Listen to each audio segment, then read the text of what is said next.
Hello मेरे प्यारे दोस्तों, यस क्लासेस में आप सभी का स्वागत है। चलिए हम जो 50 क्वेश्चन का एमसीक्यू वाला जो स्टार्ट किए हैं उसको हम आगे बढ़ाते हैं। आज हम बिहार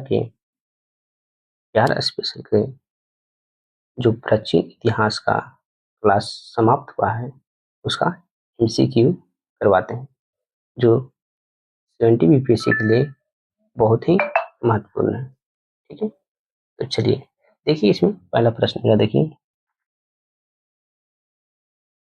चलिए देखिए पहला प्रश्न कि इनमें से किस ग्रंथ में मगध क्षेत्र में रहने वाले लोगों के लिए व्रते शब्द का प्रयोग किया गया है।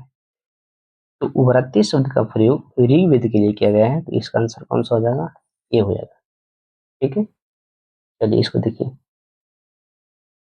देखिए अगला प्रश्न कि बिहार क्षेत्र की चर्चा सर्वप्रथम किस ग्रंथ में मिलती है? तो बिहार क्षेत्र की चर्चा सर्वप्रथम शतपथ ब्राह्मण में मिलती है, तो इसका आंसर कौन सा हो जाएगा? डी हो जाएगा।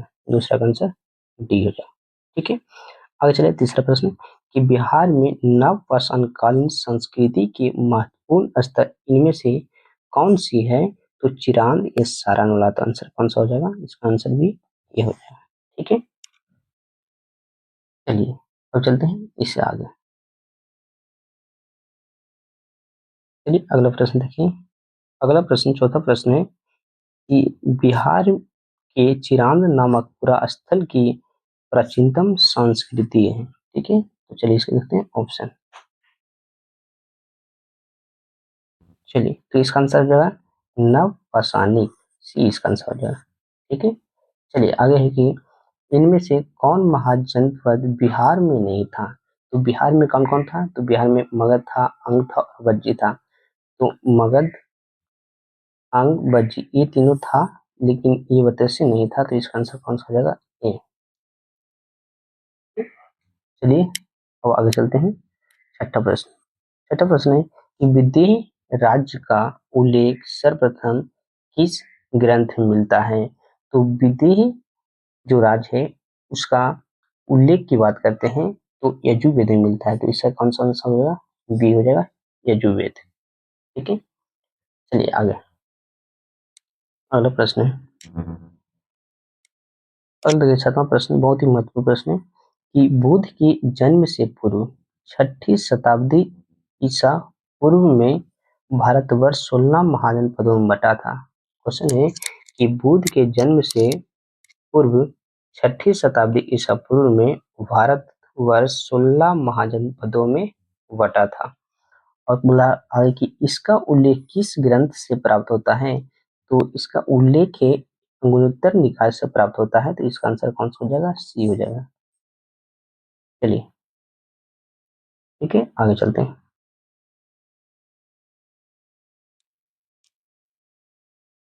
चलिए देखिए अगला प्रश्न देखिए। देखिए आठवां प्रश्न। आठवां प्रश्न है कि बौद्ध साहित्य में किस नगर का उल्लेख नहीं है? अब बौद्ध साहित्य है उसमें किस नगर का उल्लेख नहीं किया गया है? तो बनारसी का उल्लेख है, मथुरा का उल्लेख है और तक्षशिला का उल्लेख है। डी जो लखनऊ है इसका उल्लेख नहीं है, तो आंसर कौन सा हो जाएगा? डी हो जाएगा। ठीक है, चलिए आगे देखिए। 9 नंबर क्वेश्चन। 9 नंबर क्वेश्चन है कि बिम्बिसार, अजातशत्रु, उदयन आदि राजाओं का संबंध किस वंश से है? बिम्बिसार, अजातशत्रु, उदयन ये सभी राजाओं का संबंध किस वंश से है? तो इस सभी का संबंध हर्यक वंश से है, तो इसका आंसर कौन सा हो जाएगा? सी हर्यक वंश। ठीक है, आगे चलिए। अगला प्रश्न है 10वां कि प्रसिद्ध चिकित्सक चरक किसके समकालीन था? तो ये चरक थे वो बिम्बिसार के समकालीन थे, तो इसका आंसर कौन सा हो जाएगा? सी बिम्बिसार। ठीक है, चलिए आगे चलते हैं।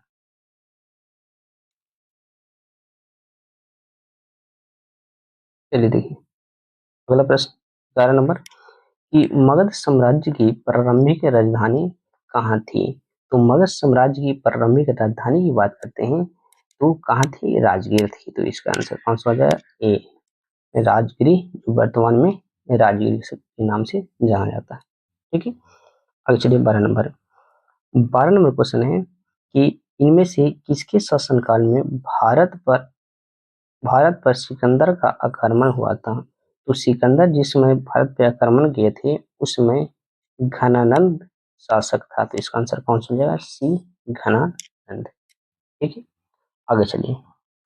अगला है 13 नंबर क्वेश्चन, बहुत ही महत्वपूर्ण क्वेश्चन है कि विशाख दत्त कृत मुद्रा राक्षस में मौर्यों के लिए किस शब्द का प्रयोग किया गया है?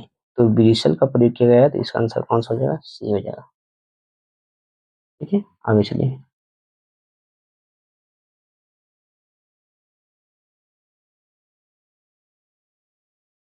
चलिए देखिए, अगला क्वेश्चन है 14 नंबर कि इनमें से किस राजा ने श्रवणबेलगोला में स्थित चंद्रगिरी पहाड़ी पर अपना शरीर त्यागा था?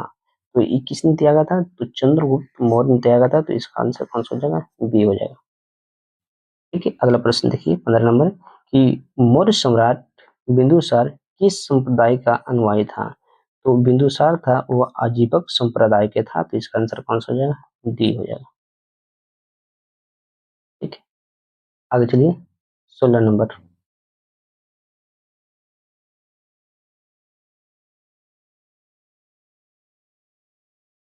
चलिए देखिए 16 नंबर प्रश्न। चलिए एक मिनट।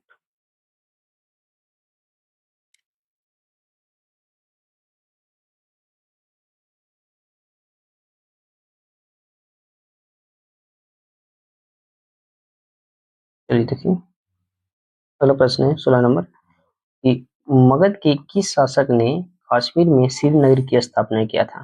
क्वेश्चन यहाँ है कि मगध के किस शासक ने कश्मीर में श्रीनगर की स्थापना किया था? तो अशोक के द्वारा किया गया था, तो इसका आंसर कौन सा हो जाएगा? बी हो जाएगा। ठीक है, आगे चलिए 17 नंबर कि प्राचीन भारत का विख्यात राजनीतिक उपदेशकार किसके दरबार में मंत्री के पद पे सुशोभित था?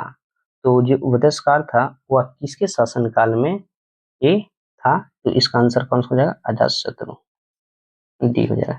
ठीक है, आगे चलिए 18 नंबर क्वेश्चन देखिए।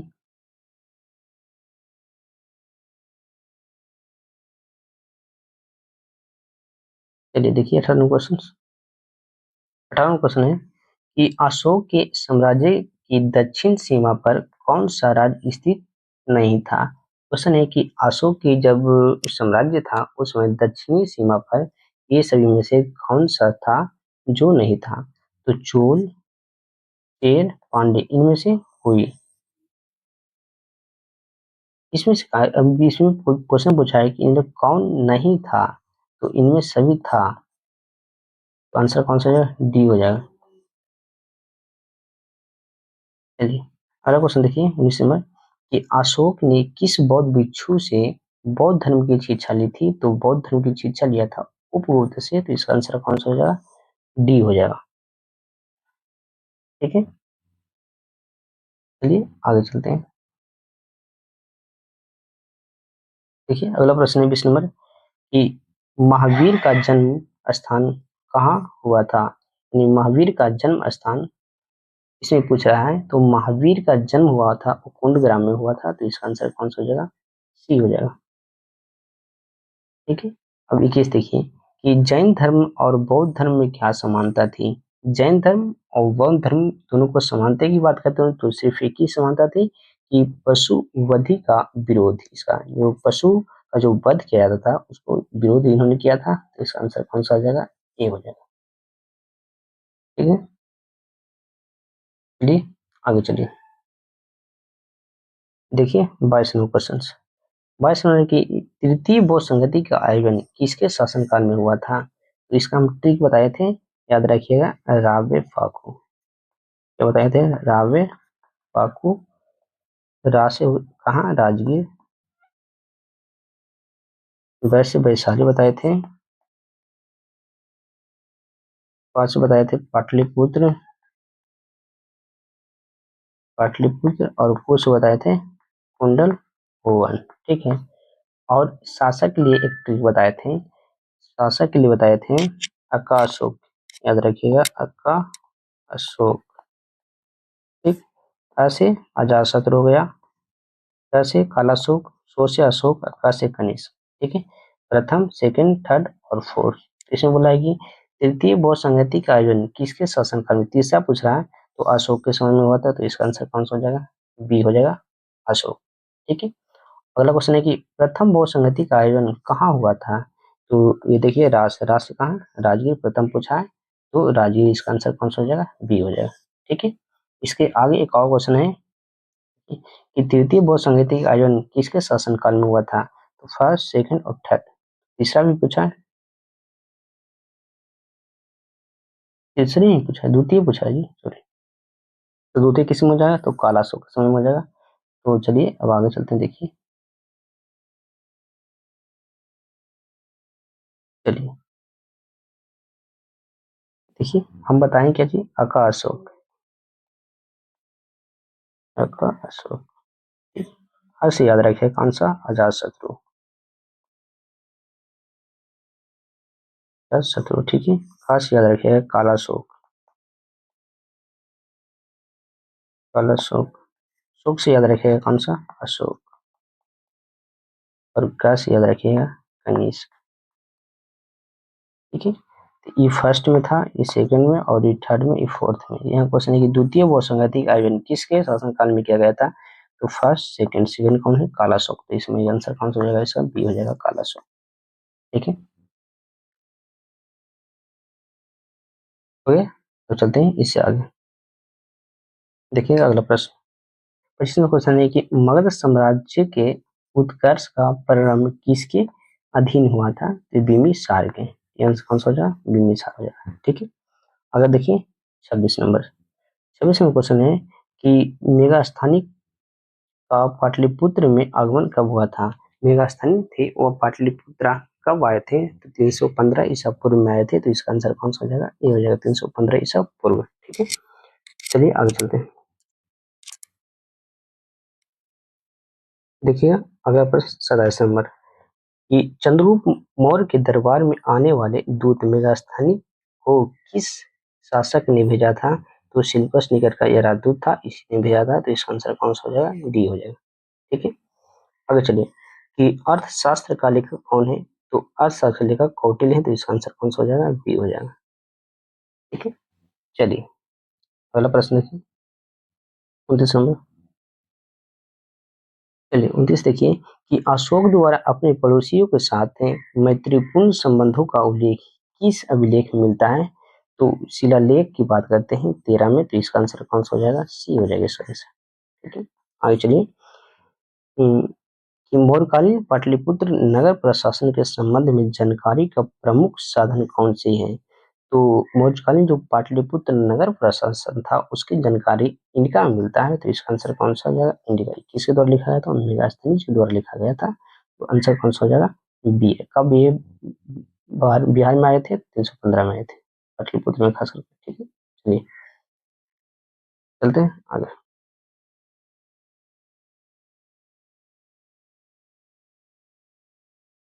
चलिए ये देखिए 31 नंबर क्वेश्चन देखिए, तो 31 में क्या करता है, मिलान करना है, क्या करना है, मिलान करना है, तो देखिए 31 में निम्नलिखित को कौन करना है, सम्मिलित कीजिए, ठीक। तो मौर्य वंश का संस्थापक, मौर्य वंश का संस्थापक कौन था, तो चंद्रगुप्त मौर्य, तो एक कौन सा होगा, 3 होगा, एक की 3 में देखते हैं किसमें किसमें आ रहा है, तो एक की 3 इसमें आ रहा है, तो ये हो सकता है, ठीक है, एक की 3 इसमें आ रहा है, ये हो सकता है, ये 4 आ रहा है, ये गलत हो गया, ये भी गलत हो गया, ये दोनों मेरा कट गया, ठीक है, ये दोनों आंसर हो गए हैं। अब देखिए अगला है नंद वंश का संस्थापक, तो नंद वंश का संस्थापक कौन था, तो महापद्म नंद था, तो बी, बी का आंसर कौन सा है, एक, बी का एक देखते हैं किसमें आ रहा है, बी का एक किसमें आ रहा है, ठीक है, तो मेरा आंसर कौन सा हो जाएगा, बी हो जाएगा, ये मेरा कट जाएगा, ये कट जाएगा, ठीक है, तो आंसर कौन सा हो जाएगा, बी होगा, ठीक। चलिए आगे चलते हैं,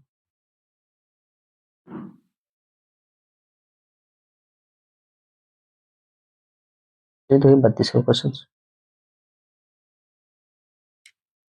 फिर देखिए 32 का धर्मपाल ने विद्या को प्रसिद्ध देने के क्रम में किस विश्वविद्यालय की स्थापना की थी, तो धर्मपाल ने किस विश्वविद्यालय की स्थापना किया था, तो विक्रमशिला विश्वविद्यालय का, नालंदा विश्वविद्यालय का कुमारगुप्त प्रथम के द्वारा किया गया था, ठीक है, तो इसका आंसर कौन सा हो जाएगा, बी हो जाएगा, विक्रम शिला। ठीक है, आगे चलिए अगला प्रश्न। अगला प्रश्न देखिए कि बिहार निम्नलिखित में किस महापुरुष का जन्म स्थल ही नहीं था। ठीक है, इसमें ये सब चार ऑप्शन दिया गया है। इसमें ये बताया गया है कि बिहार में से किस महापुरुष का जन्म स्थल नहीं था, यानी इनमें से किनका जन्म है जो बिहार में नहीं हुआ था। तो गुरु गोविंद सिंह देखते हैं, तो इनका जन्म कहाँ पे हुआ था, तो पटना साहिब में। ठीक है, पटना साहिब, ये तो ठीक है। गौतम बुद्ध का हुआ था लुम्बिनी में। कहाँ पे, लुम्बिनी में। लुम्बिनी कहाँ पड़ता है, तो ये पड़ता है नेपाल में। ठीक है, तो ये नेपाल में हो गया। ठीक है, महावीर स्वामी ये कुंडग्राम में हुआ था, और आर्यभट्ट ये बिहार के रहने वाले थे, तो इसका आंसर कौन सा हो जाएगा, बी। ठीक है, इनका जन्म कहाँ हुआ था, तो लुम्बिनी नेपाल में हुआ था। गौतम बुद्ध का ज्ञान की प्राप्ति बिहार में हुआ था, लेकिन जन्म इनकी बात करते हैं तो जन्म इनका हुआ था नेपाल में। ठीक है, अब चलते हैं, इससे आगे चलते हैं। अगला प्रश्न देखिए। अगला प्रश्न है, चलिए चलिए देखिए कि बिहार का नाम निम्नलिखित में किससे उद्भित किया गया है। तो बिहार का नाम बिहार क्यों पड़ा, इसका ये कहने का अर्थ हुआ, तो इसका हो गया कि बौद्ध बिहारों को बहुलता के क्षेत्र, तो इसका आंसर कौन सा हो जाएगा, बी हो जाएगा। ठीक है, चलिए आगे चलिए। 35वां क्वेश्चन देखिए। 35वां क्वेश्चन है कि गौतम बुद्ध को कहाँ कौंडिन्य और 5 ब्राह्मण मिले थे। तो कहाँ 5 ब्राह्मण मिले थे, तो ये मिले थे उरुवेला में। तो इसका कौन सा आंसर हो जाएगा, ये हो जाएगा इसका आंसर उरुवेला। ठीक है, आगे चलिए। अगला है कि राजगीर में आयोजित प्रथम बौद्ध संगति में कौन सा कार्य हुए थे। तो इसमें बुद्ध की शिक्षाओं का आकलन हुआ था, सूत पिटक, विनय पिटक में ये बट गए थे, तो ये आंसर कौन सा हो जाएगा, बी हो जाएगा। ठीक है, पिटक और विनय पिटक। ठीक है, चलिए अब चलते हैं इससे आगे। अगला प्रश्न देखिएगा। चलिए देखिए अगला 37वां प्रश्न देखिए। 37वां क्वेश्चन है कि मगध के किस शासक ने वैशाली को अपनी राजधानी बनाया था। तो वैशाली को अपनी राजधानी बनाया था वह किसने, शिशुनाग ने बनाया था। तो इसका आंसर कौन सा हो जाएगा, डी हो जाएगा, शिशुनाग। ठीक है, अब चलते हैं इसे आगे। अगला प्रश्न देखिएगा। 38वां प्रश्न। 38वां क्वेश्चन है कि जैन धर्म जन्म स्थली थी, तो ये पटना थी, तो इसका आंसर कौन सा हो जाएगा, बी हो जाएगा। ठीक है, आगे देखिए 39 कि बौद्ध धर्म के संस्थापक गौतम बुद्ध गिरि त्याग का उपरांत सर्वप्रथम वो गए थे वैशाली के समीप अलार कलाम के आश्रम में। तो इसका आंसर कौन सा हो जाएगा, बी होगा। ये बहुत ही महत्वपूर्ण क्वेश्चन है। ठीक है, चलिए इसे आगे अगला प्रश्न देखिए। 40वां क्वेश्चन।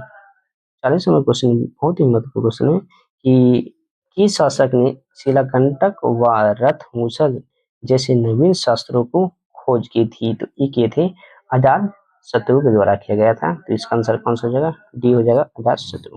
ठीक है, आगे चलिए। कन्नाड वंश का राज्य स्थापित हुआ था।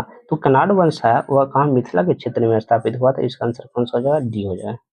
ठीक है, आगे चलिए।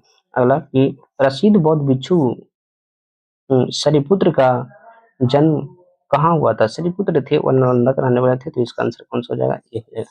ठीक है, चलिए अभी से आगे चलते हैं। अगला प्रश्न देखिएगा। देखिए अगला प्रश्न जो कंफ्यूजन करने वाला है, इसको थोड़ा सा चलिए देखिए। 43वां क्वेश्चन है कि मगध साम्राज्य में कलिंग का विलय सर्वप्रथम किया था। देखिए यहाँ वो रहा है, विलय की बात कर रहा है। विलय अलग होता है, विजय अलग होता है। विजय, विजय मतलब कि अधिकार जमा लेना, और विलय का मतलब होता है कि उसको मिला देना। ठीक है, दो क्षेत्र है उसको आपस में मिला दे, ये हुआ विलय। ठीक है, लेकिन विजय में उस पर जाके अधिकार कर लिया, वो हुआ विजय। ठीक है, तो यहाँ पे क्वेश्चन में बोला है विलय की बात की, विजय की बात करता तो कौन सा होता, अशोक होता।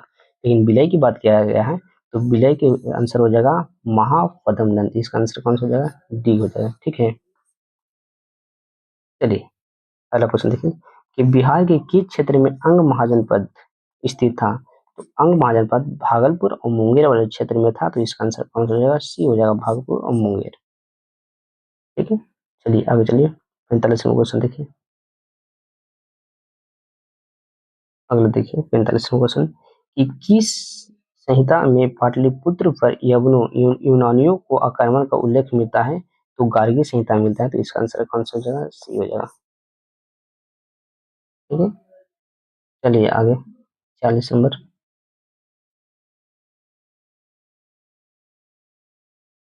चलिए 40 नंबर देखिए। 40वां क्वेश्चन है कि नालंदा विश्वविद्यालय की स्थापना किसके द्वारा किया गया था? तो कुमारगुप्त प्रथम के द्वारा किया गया था, तो इसका आंसर कौन सा हो जाएगा? सी। ठीक है, आगे चलिए।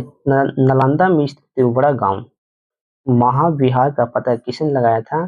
तो ये लगाया था कनिंघम के द्वारा लगाया गया था, तो इसका आंसर कौन सा हो जाएगा? बी हो जाएगा। ठीक है, आगे चलिए। अगला प्रश्न देखिए कि विदेह के राजा जनक ने निष्क या स्वर्ण या शतमान उपहार में दिए थे, ये कहाँ बने थे? तो इसका आंसर कौन सा हो जाएगा? ये हो जाएगा। ठीक है, चलिए अब इससे आगे चलते हैं।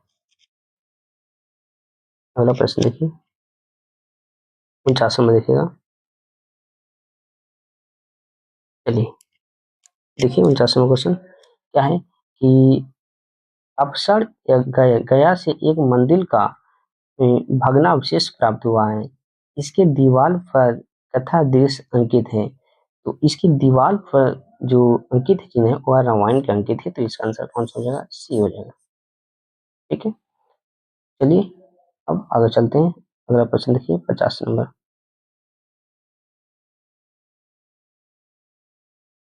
फिर देखिए 50 नंबर। 50 नंबर क्वेश्चन है कि हर्यक वंश के उपरांत मगध पर किस वंश का सत्ता स्थापित हुआ था? तो हर्यक वंश समाप्त हुआ था तो शिशुनाग वंश आया था, तो इसका आंसर कौन सा हो जाएगा? ये हो जाएगा।